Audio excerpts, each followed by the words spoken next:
Hey guys, what's up? It's me, Martin, and I've got a question for you today regarding the crosshairs of the guns. So if you've seen our previous video, you'll know that the crosshairs currently look like this. And you might have noticed that as I aim, the crosshairs kind of become offset, which shows us exactly where the bullet is going to land.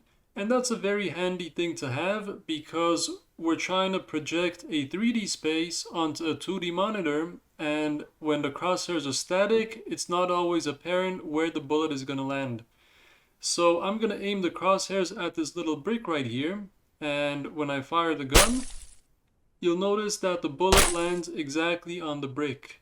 And now if I move the cursor down onto this can, you'll notice that the crosshairs have kind of been moved down and to the right a little bit, which shows us that the bullet is going to land on the can. And that's exactly what happens if I fire the gun. So this method lets us see exactly where the bullet is going to land in 3D space on a 2D monitor. I'll demonstrate that again by moving the pistol closer to the wall, and you'll notice that the crosshairs are moving down and to the right side the closer the pistol moves to the wall.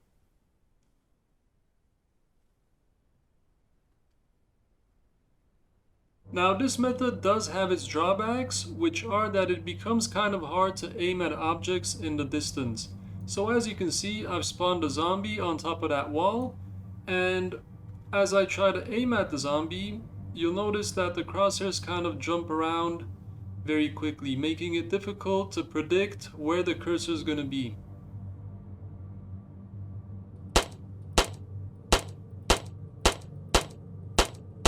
This is what it looks like when I move a little closer.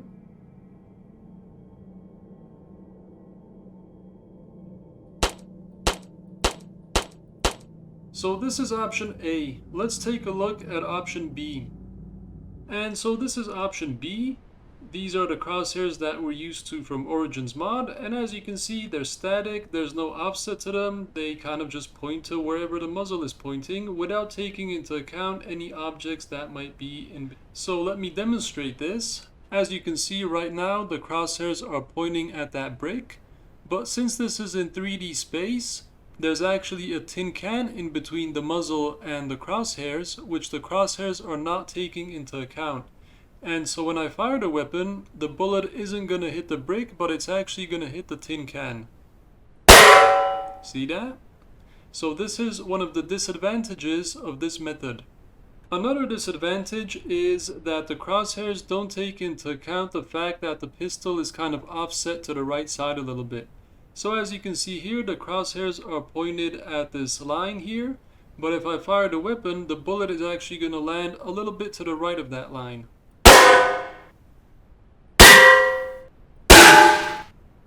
So these crosshairs do have that slight imprecision when you're really close up to a wall or something, but if I fire them from far away or further away, they are pretty precise. See, we're nearly hitting the line where the crosshairs are pointed. And of course the advantage is that the crosshairs are always predictable. I know exactly where they're gonna be when I move my mouse. So we're back at the wall where the zombie is, and as you can see, as I aim here, the crosshairs do not jump around anymore. And I can easily hit that zombie. This is what it looks like when the player's hands are shaking, by the way.